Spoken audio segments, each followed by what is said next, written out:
আসসালামু আলাইকুম। আশা করি সবাই ভালো আছেন। আল্লাহর রহমতে এবং আপনাদের দোয়ায় আমিও ভালো আছি। তো আজকে যে টপিকটা নিয়ে আমি কথা বলব সেটি হলো আসলে জাপানে যাওয়ার ক্ষেত্রে স্পন্সর কতটুকু প্রয়োজন সেটি নিয়ে। জাপানে যাওয়ার যদি সব ভিসার ক্ষেত্রে নয়, যদি জাপানে আমি স্টুডেন্ট ভিসায় যাই তাহলে আমার একমাত্র স্পন্সর প্রয়োজন হয়। যদি জাপানে যাওয়ার ক্ষেত্রে আমি স্টুডেন্ট ভিসায় যাই বা ল্যাঙ্গুয়েজ যে কোর্স সেটিতে মাধ্যমে জাপানে যাই তাহলে আমার অবশ্যই স্পন্সর প্রয়োজন।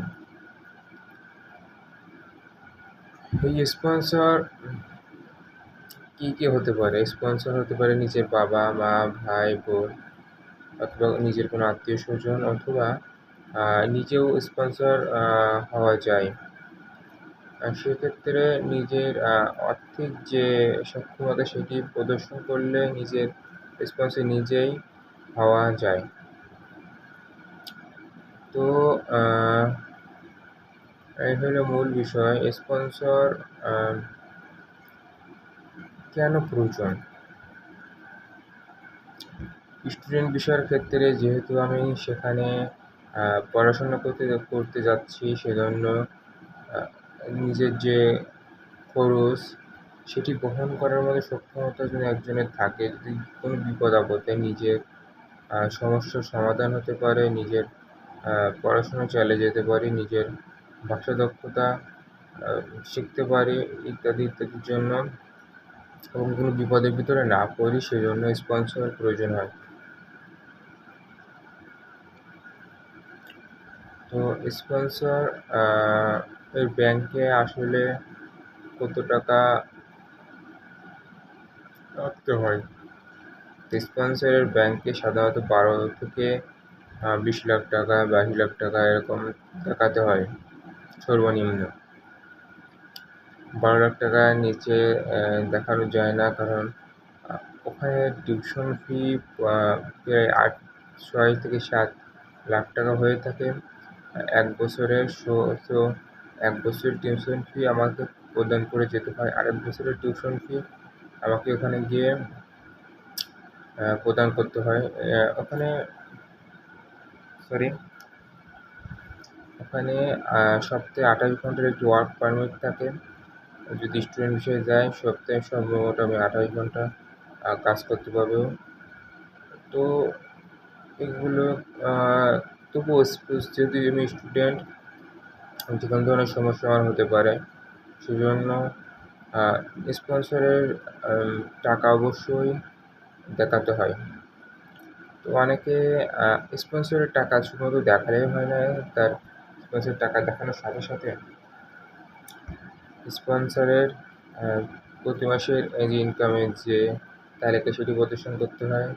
স্পন্সরের যে নিয়মিত আয় সেটি প্রদর্শন করতে স্পন্সরের যে কী ধরনের কাজ করে সে কাজের বিস্তারিত তাদেরকে প্রদান করতে হয় ইত্যাদি দেখে যদি তারা মনে করে হ্যাঁ একে জাপানে যাওয়ার স্টুডেন্ট বিষয়ে যাওয়ার অনুমতি দিতে পারি, সেজন্য তাহলে সহজেই অনুমোদন পেয়ে যাওয়ার সম্ভাবনা থাকে। তো স্পন্সর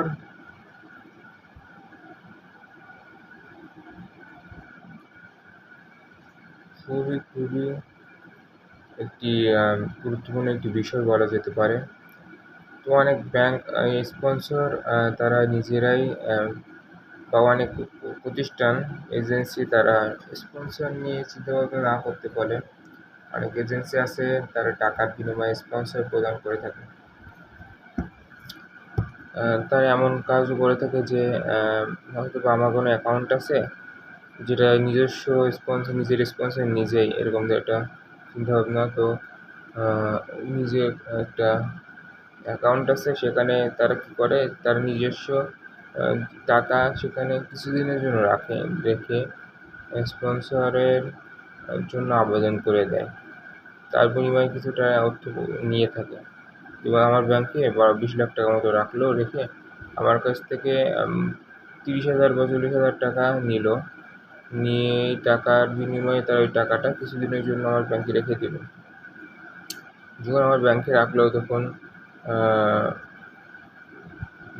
তারা জাপান যে ইমিগ্রেশন আছে তারা মনে করলো হ্যাঁ ছেলেটির কাছে নিজের নিজের যে খরচ চালার মতো পর্যাপ্ত পরিমাণে টাকা পয়সা আছে, সেজন্য তারা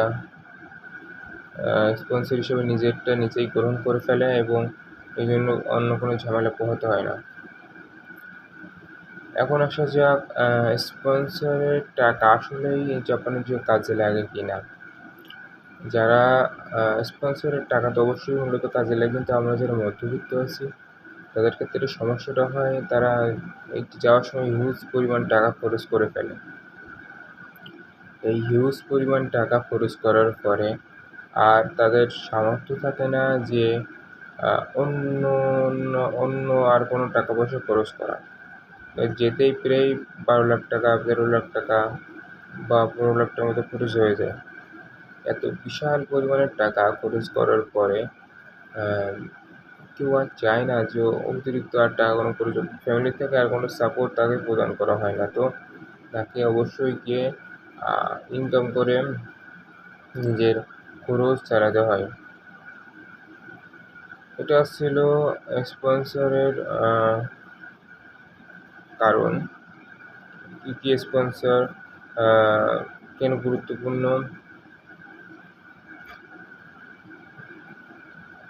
স্পন্সর ছাড়া কী কী সমস্যা হতে পারে এবং ভারত জাপানে যাওয়ার পরে স্পন্সর কী কাজে লাগে। অপর একটি বিষয় সেটি হলো স্পন্সর ছাড়া জাপানে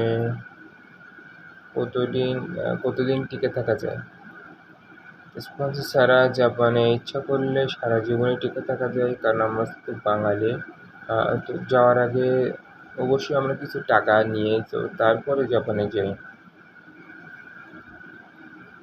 যখন আমরা যাই তখন অবশ্যই কিছু পরিমাণ টাকা নিয়ে আমরা জাপানে যাই, যেটা আমরা তো 1 বছরের থাকা এবং খাওয়ার ফিটা অবশ্যই প্রদান করে যাচ্ছি। তো এই থাকা এবং খাওয়ার ফিটা প্রদান করার খাওয়ার ফি না, থাকা এবং টিউশন ফিটা প্রদান করে যাচ্ছে। তো 1 বছরের জন্য আমার অবশ্যই আর কোনো টেনশন থাকে না খাওয়া এই থাকা এবং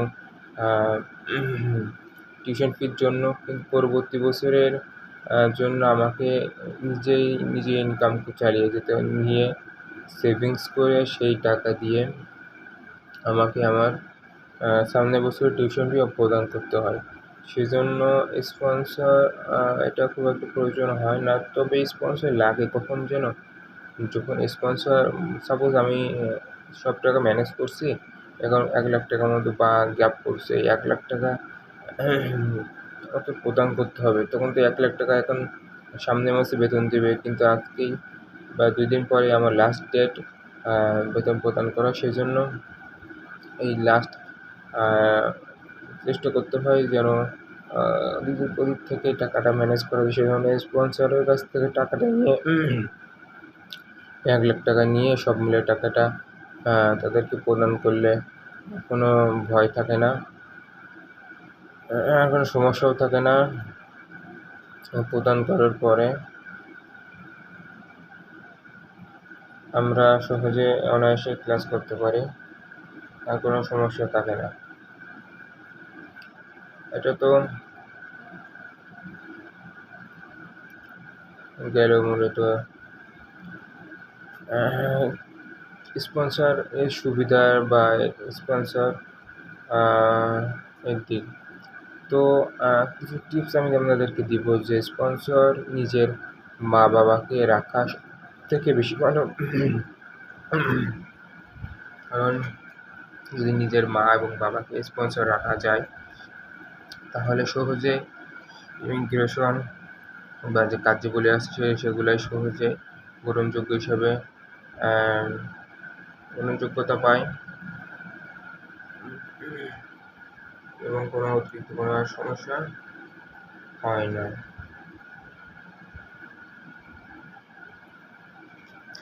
তো আজকে এই পর্যন্ত। আশা করি আমি যতটুকু আপনাদেরকে ইনফরমেশন দিচ্ছি সেটুকু আপনাদের কোন কাজে লাগবে, এবং এই আশা রেখেই আমি আমার কথা এখানে শেষ করছি। সবাই আমার জন্য দোয়া করবেন। আল্লাহ তাআলা যেন আমাকে সুস্থ রাখেন এবং আপনাদের কেউ নেক হায়াত দান করেন। সবাইকে ধন্যবাদ। আসসালামু আলাইকুম ওয়া রাহমাতুল্লাহি ওয়া বারাকাতুহু।